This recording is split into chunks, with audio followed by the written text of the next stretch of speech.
people get the wrong idea about Chicago. Well, a lot of people have died. I want the city to start healing itself.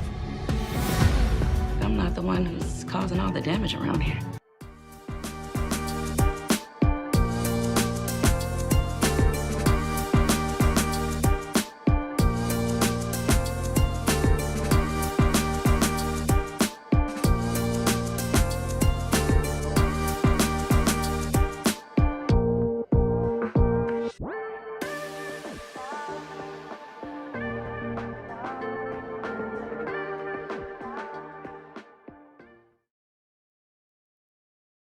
Good afternoon. I'm Jonathan Capehart, Associate Editor of The Washington Post. Welcome to Washington Post Live and another in our series on Race in America, co-produced with the Capehart Podcast.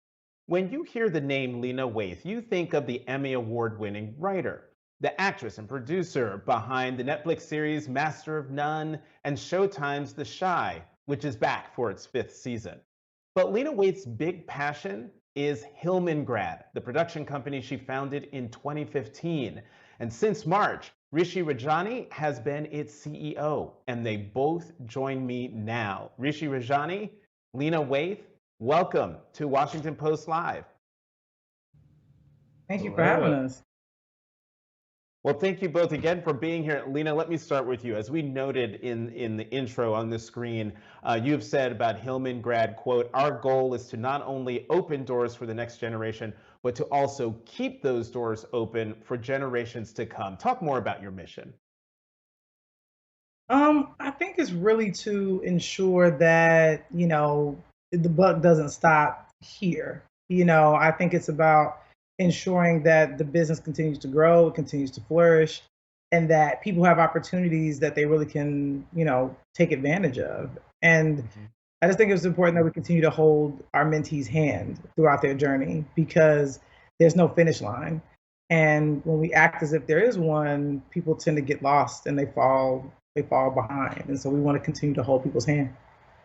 That is a great thing to remind people. There is no finish line. Rishi, you once wanted to work on Wall Street. So how did you get into this whole entertainment business and into the leadership at Hillman Grad? Well, it's funny because I didn't know that this job existed. I didn't know that being a producer existed. I didn't know that getting into the film and television industry and getting to be a creative advocate was a real career path. And so in going to NYU, I initially thought, oh, well, I just need to go make a bunch of money so that I can be able to finance art at some point. But there I discovered a community of artists. And NYU has a fantastic film program, and a lot of those filmmakers needed a support system. And so I became that support system at school, and that kind of segued into the career that I've had in Hollywood over the past 10 years. I think Lena saw something in me, which I will always really appreciate, in terms of getting to become her partner in building out Hillman Grad, and together we've been able to support a lot of artists for the past many years. I want to get into the meaning of Hillman Grad in a moment, but I do know, Rishi, when you first met Lena, you and she connected on your shared mission to create protest art. Explain what protest art is. It's interesting because I think while our mission initially really was kind of like focused around this idea of protest art, it's really grown, I think, bigger and more beyond that, which is that there's this sort of quote unquote diversity renaissance in Hollywood, and this idea that, we need to tell stories from underrepresented artists and voices. However, I think Lena and I got really frustrated by still being put into a box, still feeling like those stories were incredibly monolithic. There's only one way to be a queer person. There's only one way to be a Black person. There's only one way to be a brown person. And I think for us, what we wanted to do, and I think our own form of protest and our own form of making revolutionary art, is to really be able to build a platform for people who have never had their stories told to tell their stories, for people who have never been the hero to be the heroes. And that's really what we want to do at Hillman Grad, is to be that platform, that support system, introduce new voices into the ecosystem. Because I don't think anyone is really doing that, and no one is really searching for people across the spectrum of race and sexuality and geographic location and age and disability and financial status, and acknowledging that Hollywood hasn't done the best job of finding stories from people that don't come within like Hollywood families, and we want to be that for people. You know, in fact, you in an interview where you said this in the interview, I can't find it, but this quote is from you. Says it's not just racial diversity, it's not just sexual diversity, it's geographic diversity, it's financial diversity, it's diversity of disabilities, it's age diversity. It's really anyone who hasn't been given a space. That's what Hillman Grad is. And so, Lena, coming back to the name Hillman Grad, anyone who's watched The Cosby Show or A Different World knows that Hillman was the fictitious HBCU. The oldest child's name is escaping me right now, but that's where she went. So why did you name that? Denise. Yeah. Denise. So why did you name your company Hillman Grad? Well, it really started out as my Instagram handle. And it was sort of a funny thing, you know, those that knew, those that didn't. And it kind of also helped me to kind of see who my people were. Like if you winked at me about it, then it meant, oh, okay, you know, you're paying attention. And that's really all it was for a while. And then I got cast in a Netflix show and people knew who I was. And my publicist was like, you got to change your Instagram handle to your name. And I was kind of sad about that. But when it came time to create, you know, the production company, it really was about, oh, okay, I want to call it something that is close to my heart. And that is the world of A Different World and what that show represented for me and so many other people. So because, and also too, Debbie Allen, Susan Fels Hill, both people that I now got the honor to work with, were spearheading, and also Gina Prince Bythewood, who wrote on that show, who I got to work with. Reggie Bythewood wrote on that show, who was a mentor of mine, who was his birthday today, who I reached out to him. Like, A Different World represents a community of artists and people and storytelling that's not always easy, but it's always entertaining. And I think that to me is something that I was very inspired by. And I think it's really what Hillman Grad is all about. It's about entertainment that is relatable, but presented in a way that's very beautiful, because our audiences deserve beautiful art just like everybody else. Mm-hmm. I'd love to get both of you, to respond to something that Brene Myers of Netflix said to me here almost a year ago. It was a year, it was July 30th of last year when I interviewed her. She talked about the quote unquote inclusion lens. And she said, we are creating such excitement and innovation just by changing who's writing, who's directing, who's behind the camera, who's in front of the camera. Rishi, you go first. Do you share that view? I do and I don't. I think that it's really important to be shifting who gets to tell stories, to be making sure that the people, in front of and behind the camera look different than they have ever before. I also think it's really important to think about equity when it comes to budgets of shows. I think that has been a pretty significant issue, is that you'll give a person of color their TV show and then make them make it for half the cost of a TV show by a well-established white creator. And I also think that there needs to be a lot more equity and inclusion amongst the ranks of decision makers at the studios, at the networks, at places like Netflix. When you get to the highest ranks of those, you still end up with a lot of those faces, the same faces we've been seeing for the last, 10 years in those positions of powers that ultimately get to decide what gets greenlit and what doesn't get greenlit, what the budget is, what the budget isn't. And so as important as it is to change the face of who the creators are, it's also important to change the face of who the executives are. And it's also important to start thinking about how do we increase the budgets for these shows, because we've established that these audiences exist out there, and there's an appetite for this content. Lena, your thoughts? I mean, I think that it's important that we don't assume that just because two people are Black, they're going to see something the same way artistically. And I think it's really about ensuring that Black artists aren't forced to change their vision because, say, maybe another Black exec sees it differently because they came from two different walks of life, And so I think what's really important, and that's something that's really nuanced, is that no matter who's in the room, it's about, I always want to ensure that the artist has a way to express themselves and to ensure that their vision is what lands on the screen, because that's ultimately when the audience will really receive it. And so I think it's really about making sure that everyone is on the same page creatively, And so that way, culturally, if everybody's different, at least the creative space can remain protected. And I think that's something that's really important for all of us moving forward. Now, let me stick with you here, Lena, because you have deals at a slew of studios and telling stories, the stories you want to tell. And I'm just wondering, how have you found creative agency and inspiration in your story? Well, I mean, I think what's interesting about my story is that all the things that make me who I am are things that some may say are different. They may say, oh, this makes you othered, or this sort of puts you in a minority group.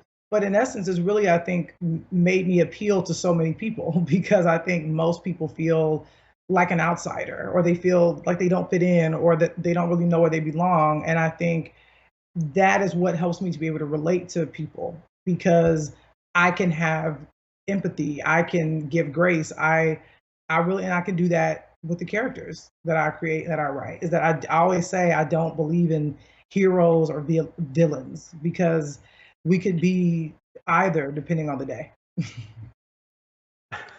Well, yeah, that is given the day, or maybe even time of day. You never know. Someone gets on gets on your last nerve. Rishi, I was trying to find, I guess I know in my notes I saw something in there about how you really loved storytelling. And you were that kid who was in the library with the books and reading. And so I'm wondering, given that you love storytelling, what are you looking for in the storytelling you love? You're the CEO of Hillman Grad. If I came to you with an idea, what idea would you be hoping I come to you with? Oh, it's such a good question. I think, ultimately, I think for Hellman Grad, our objective and approach when we consider content and material that comes in is to really think about like the reason for it existing in the world. I think, especially in this moment right now, we have a real responsibility as one of the it's one of the few production companies that really has like an emphasis and focus on underrepresented voices and underrepresented artists. So it's not just good enough to put out a piece of material that's just like it's a good movie or a good idea. It's also, I think, really important to think about what it's saying and what its intention is. And is it allowing us to see the world in a different light? Is it presenting a perspective that we haven't seen on screen before? Does it help normalize? Does it help kind of showcase like sort of the idea that perhaps us, even though we may look differently as two human beings, we can see things similarly, and that there's a lot of divides and kind of like there's a lot of issues kind of facing the country right now for people of color, and it's our job at Hellman Grad to make sure we're putting out perspectives we can really stand behind and be proud of when it comes to the content we put into the world. And so I'm sorry. Oh no, I would Keep give going, a couple. Rishi. Yeah, I would give a couple examples of just things that we have that are coming down the pipeline that we're really excited about. There's a filmmaker named A.B. Rockwell that Lena and I are really excited about, who came to us with a project called 1001 that represents a beautiful mother-son story set across a gentrifying New York City and represent a perspective that we haven't seen before. That's played and captured beautifully by Tiana Taylor. We have a film called Chang Can Dunk. It's coming out with Disney Plus that is about a 5'7" Chinese American kid that's trying to learn how to dunk a basketball, and in itself is a really fun and entertaining film. But again, represents a different kind of coming of age high school experience that we've never seen before. And so it's exciting for us because these are the types of filmmakers who these are their first films and they haven't had an opportunity yet in the ecosystem. So we want to give them the opportunity. But they're also telling stories that I think will really allow people to see themselves. And I think that's the most important thing for us. Mm-hmm. And I'm sorry for cutting you off there for a moment there, Rishi, because I was jumping in to ask Lena this question, jumping off something you had said in that moment. In an interview almost 2 years ago, July of 2020, in interview with IndieWire, you said, Lena, being an activist is not everybody's ministry, but you can't be a Black artist today and not be affected by what's happening in some way, shape, or form. That was 2 years ago, and looking at the date, that is about a month, almost a month after the killing, the murder of George Floyd. 2 years, 2 years hence. Talk more about that. Do you still feel as strongly as that quote sounds? Yeah, I completely agree. I still stand on that, and not for any reason to feel as if, oh, to say that I was right, but more to be honest about how I feel now. And I am very much affected by what's happening in the world, and I also feel very powerless in many ways, which I think I'm not alone in that. But I think what I can do, where I have some sort of power, is at my keyboard, is within my work, to either write away from it so that way the audience can get a breather and society can get a break. Or I can also, if I choose, want to walk into it and talk about, sort of try to reflect back to us what our experience may feel like, and to let everyone know that it's okay to not have all the answers and to not always have it together. I think that, what, to me, when I'm watching something that's showing a very human experience, I feel seen. And I think that's what especially artists of color are sort of, maybe it's a dilemma, but it's also just a part of it, part of the artistic journey. Because I think so much interesting work is coming out in these times, because that's how artists grapple with what's going on in the world, is we purge into the work, and hopefully it touches someone when it reaches audiences. You know, Rishi, there are so many outlets now for artists to have their works seen. And I'm wondering how the multiplication of platforms, from television to streaming, how that's provided, or whether it's provided more opportunities for not just diverse storytelling, but for people of diverse backgrounds to tell their stories. Yeah, I mean, the landscape has obviously allowed for a lot more buyers, a lot more people that have gotten into the streaming space. That has been, really exciting from the perspective of being sellers and being producers. I think it's also become a lot harder to stand out. And so one of the things that we have been seeing is this shift in these streamers who, I think, for a certain period of time, were the places to be able to go make movies that were a little bit more experimental, a little bit lower in budget. And unfortunately, I think we're sort of we're kind of coming out of that zone. And I think because there's so much competition between all the various streamers. They're in some ways almost, I think, acting like the big studios did in the past, and looking for big packages, big talent, big movie star names, big writer director names. And so while there was, I think, that sort of like that really great moment where we were seeing a lot more work from diverse creators and emerging filmmakers getting picked up, I think it's gotten just competitive in that way before. And I think everything's shifting, and the landscape of movie theaters themselves and who's actually going to go see movies in theaters is changing so much that I don't think we know what the film industry is going to look like 5 years from now. But I know that artists still need advocates. And so we get a lot of no's every single day when we're pushing these types of stories. And we just need to kind of keep on our drum and making sure that we're the people that stand by these artists. And so it's why good producers need to exist. Mm-hmm. Now, among the most well-known productions of Hillman Grad is The Chi, which is in its 5th season, already streaming on Showtime. I want to play a clip from the new season where Emmett tries to convince Tiff to come home and be a family. I just needed to talk to you. Did you need to get drunk to do that? My dad brought that Hennessy. You know that get you emotional. I know. That's what I told him. So you get me. We get each other. Can you please stop all this and come back home? We need to be together.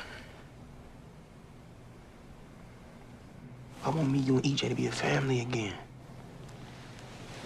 That's what I've been praying for. I'm begging you. home. Come on, you really trying to stay with your mom? I heard that. Good. Don't make me come in there. Please stay where you at. We talking. In my house. Ma, stop, please.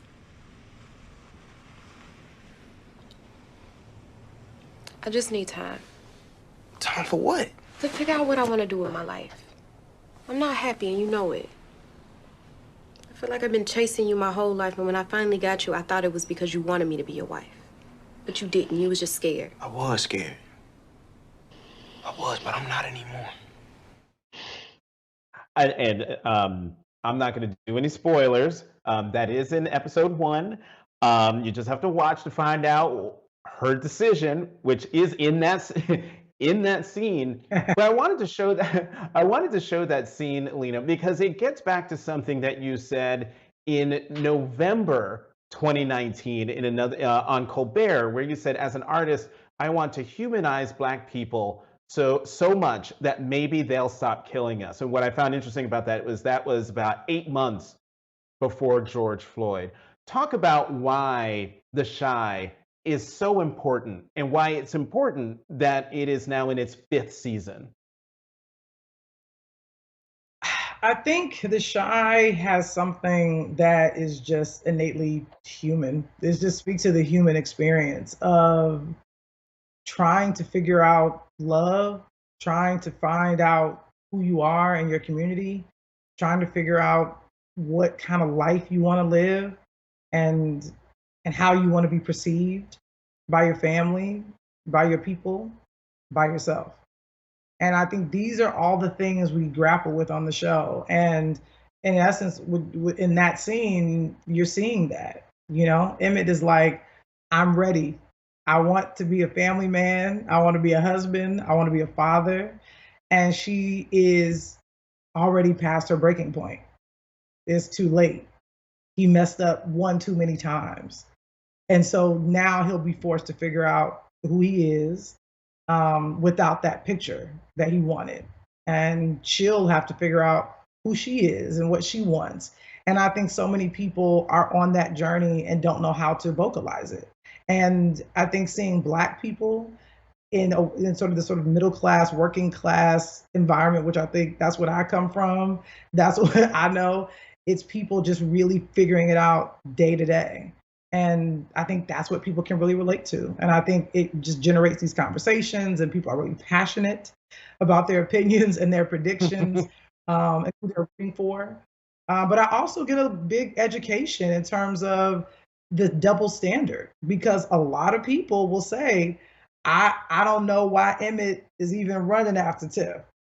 You know, but it's like, but Emmett was unfaithful. Emmett didn't necessarily do right by her all these years. He wasn't, taking care of their son for a long time, but he is often more forgiven by the audience. And Tiff, she gets it a lot. She gets a lot of hits. And I find that to be very, it's very interesting, shall we say. Mm-hmm.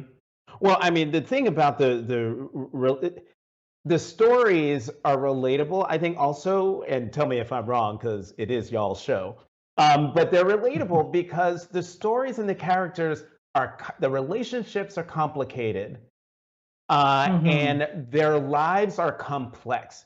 And I think we've gotten so used to seeing our stories presented in a 2-dimensional or 1-dimensional or throwaway fashion that to see Black people living complex and complicated lives is something that's like, whoa, this is real.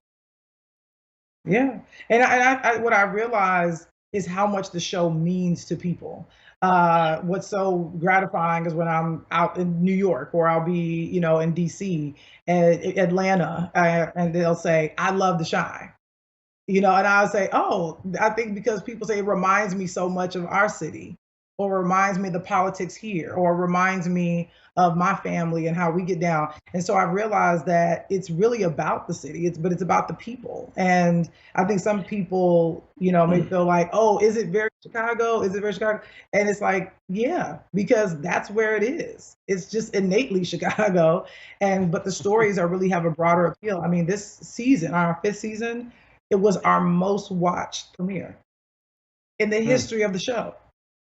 So it means that people are talking. They're telling people about the show, and we're gaining a bigger crowd because it's the complexities that keep people coming back. And we plan on continuing to make these characters complex, and you won't know who to root for by the end of this season.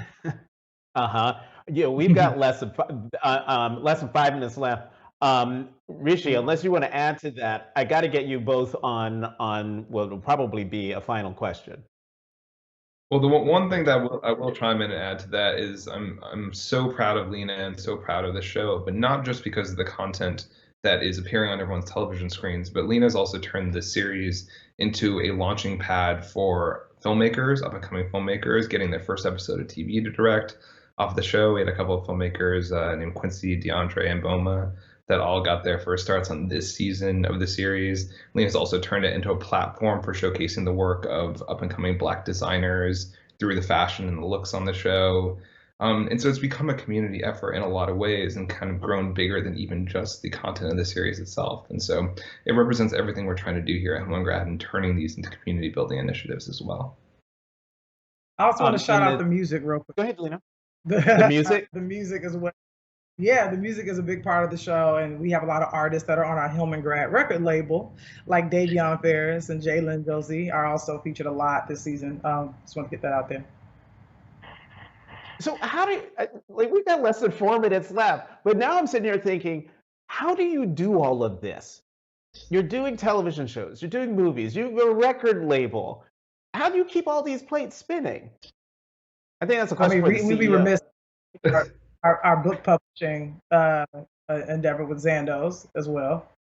But I think I think we do it because we have a phenomenal team of people that is led so graciously and with love by Rishi. And every single person at the company has a great heart. They have, just great heads on their shoulders, and they're extremely passionate about what they do. And we give a lot of people autonomy. They get a chance to be the leaders of their own ships.